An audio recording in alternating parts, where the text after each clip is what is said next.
Hey guys, Cobalt here. Welcome back to another video.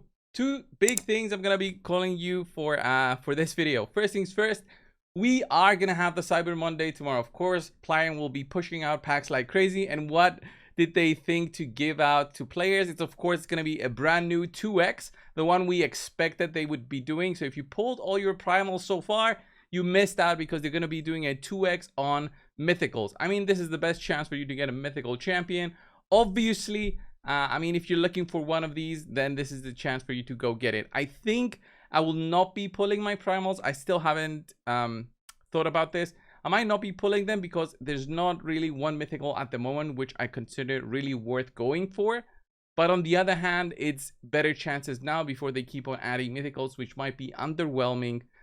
So I might pull them. I only have like 17 since the day one they launched them. I never pulled a primal, so it's not gonna be like a long video or something, but at least it's gonna be something. When I do so, I might actually just pull them for like easy content, right? That's what we say.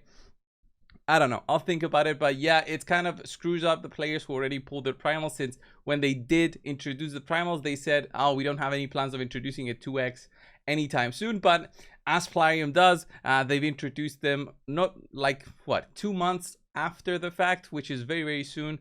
They never introduced anything for, let's say, the souls here, the soul stones that we get here. So I don't know. It seems like a bad way to go about the primals. I thought they would do something for Christmas, but they went ahead and did it with the Cyber Monday. So I will expect being bombarded with Primal Shard offers tomorrow. Okay, that was part one of the video. Part two is the other thing that I wanted to talk about. So yesterday, 4 different content creators got messages on in their game. 4 different content creators got this. It was Scratch, Ash, Hell Hades, and MTG Jedi. They each got a different message. Opening that message would lead them to an audio file, and each audio file described something different. That I think people did not pick up on this, that it's a different audio file for each content creator, and each of them describes something different about the upcoming content that will be coming soon. I'm expecting it the first 10 days of December, no later than that, because I'm thinking they're gonna get their days off, Plarium, so they want to launch out something and have us play around with all the bugs that the new content will have. I guarantee it. So what this is it's 2 different areas. It's gonna be the City of Sintranos. I don't know how that's gonna look, if it's gonna be like the Doom Tower and then they're gonna switch it up. I made ChatGPT make me an image. I don't know whether this is gonna be true or not, but it would be cool if it's like this. I told ChatGPT, give me a city like that, it's really dark and divided in 4 quadrants, and that's what it gave me. I don't know if that makes sense, but it looks cool. Either way, what I wanted to say is it's divided into 4. Plarium gave us 4 different audio files for us to listen to. I will not get you guys to listen to them right now, although I do have them all available here. I don't think there's a point going through all of them together, but I've made notes, and that's what I wanted to show you guys. I've made notes on each and every single one of them. So Cobalt Market is number 1. I don't know which of the creators had Cobalt Market, but Cobalt Market is the first audio file, and this is basically the introduction of it. It has a little bit of lore within it, and as the speaker goes on and talks about it, it's the guy who does the what's next in raid videos, that guy. So what he talks about is that the Cobalt Market will be one of the easier parts of this Sintranos new city. Okay, so this will be available to all players is what I'm guessing. This will be an area where you will have to just do normal things, fight enemies and beat them, and you'll be getting some rewards. Should be expecting it to be easy. There will be some special keys needed to break through into, I'm guessing, the next area. So if 3 special keys are needed, then it means each key unlocks the other 3 areas that I talked about. So Plague Home is the other area, Dead Rise, and Soul Cross. Okay, I'll talk about each of them right now. So in the audio file, he does say something about a Grand Eclipse Tower. So I'm not sure about that and how dying might affect you, but I don't think Plarium will be introducing an infinite type of tower where you move through, and if you die you lose your progress. like some games have. So it gets progressively more difficult, and if you lose all your champions, that's when it's up. I don't think that's what's coming into the game based on what the other things that they've shared have. So next up is Playholm. Okay, Playholm was the number 2 audio file. Number 2 audio file described basically that we will be encountering 2 bosses at the same time. For example, Borgoth and Hellraiser. So Hellraiser, I believe, is the champion, is the boss for the Fire Knight, and Borgoth is the Scarab boss from the Doom Tower, right? Hellraiser, oh, it's the dragon, Hellraiser. Yeah, the guy there was saying Hellraiser. So a little bit different than this.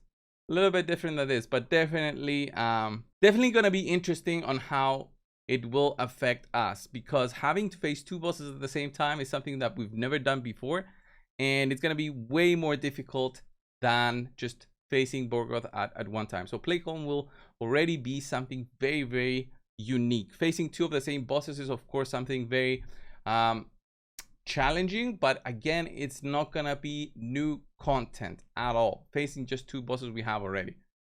That's how I'm seeing it, at least. So I hope maybe something else is in there to, you know, make things different. But if they just got the 2 bosses, put them next to each other, both of them will be attacking you. First of all, I don't know how that's gonna work in terms of turn meter and all that. Maybe the bosses have the same turn meter, they both go at the same time.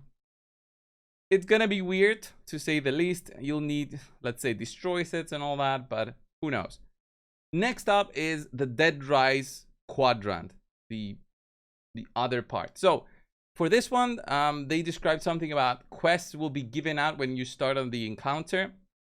Any enemies beaten here have better loot from the other 2 areas, and bosses will be something that we already have fought, and different challenges will be available to beat and pick up based on how we're, you know, feeling it when you're in Dead Rise, how we're finding each opponent. So that's how I found that that audio file. It was like a minute long. I mean, it's not that long, but from what I heard, that's how I see the encounter being. Okay, and then the final one is called Soul Cross. That was again like a minute long. So Soul Cross, the notes I have here is that it's going to be terror beyond imagination, so the most difficult one out of the 4. It's gonna have the biggest rewards. I mean, it's obvious. So probably here where our new mythical champion will be coming in. Maybe the rewards will be solely from this one in terms of fragments to make the new mythical. Cursed remnants. I'm not sure what that means. They just called out about something about cursed remnants. And the biggest worry is that only awakened champions can work in Soul Cross. So on the 4th difficulty, let's say this is the 4th difficulty, if you don't have an awakened champion, you're basically screwed. So the new content here raises many questions to me as a player. Okay, basically, if you're not doing Iron Twins, you're kind of screwed because you need lots of awakenings. Okay, if you haven't been playing for a while, you're gonna be kind of screwed because getting awakenings is limited to every single day, plus doing the Hydras.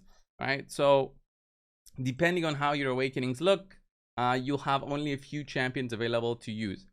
This is only, by the way, from the audio, but just using awakened champions eliminates a lot of the players out there, the available champions that they can be using. Okay, so having that in mind, maybe you should be doing your Iron Twins every single day and refreshing on Sundays if you can. If not, I understand that it's 150 gems every day. It's very much paywalled compared to everything else we had so far. But if they're not going to introduce new bosses, I don't know, man.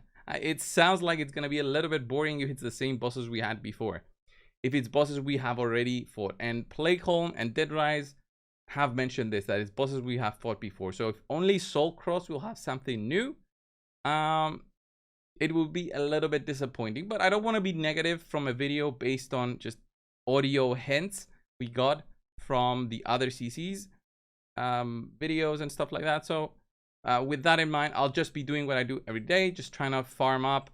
I don't think they'll add something to the area bonuses of the Great Hall. I have been saving my gold medals, although I haven't been farming it at all basically, but I would be pleasantly surprised if they add the Sintranos city here as a way for us to slowly upgrade it. I will be pleasantly surprised, and will give me something to work on. Because if you need the best gear ever, so 750 accuracy as an example, to do something in there, it's gonna be difficult for 95% of players out there to even consider doing that, especially if you are locked also based on awakenings. So with that in mind, guys, this was the video for today. It's like the 4 different areas for the Sintrano city.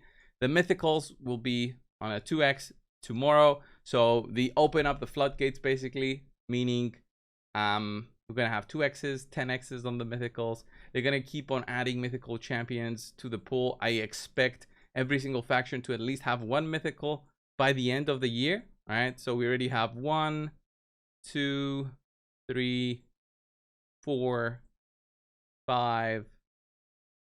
So we are missing an undead hordes, demon spawn. We have an orc, got a skinwalker, got a lizardman, all green tribes, that's 3, barbarians, that's 4, high elves, that's 5, and 6 with bannerlord. So I definitely expect at least 3 new mythicals by the end of the year. So if they add 1 through the new city and then 3 through like a patch, maybe only 2 are left for the new year, but I expect every single faction to have a mythical by the end of the year. So that's it, guys, for today. Thank you all for watching. Subscribe if you haven't already. What you guys think of all this news announcements. I highly suggest that you go to each individual other content creators video from yesterday, like MTG Jedi's, Scratch, Hell Hades, and Ash, and listen to the audio files yourselves and make some comparisons to what I've also mentioned in my video. And with that, hopefully we'll get a better understanding of what this new content that is coming to Raid will have. All right, so guys, thank you all. I'll see you in the next one. See ya.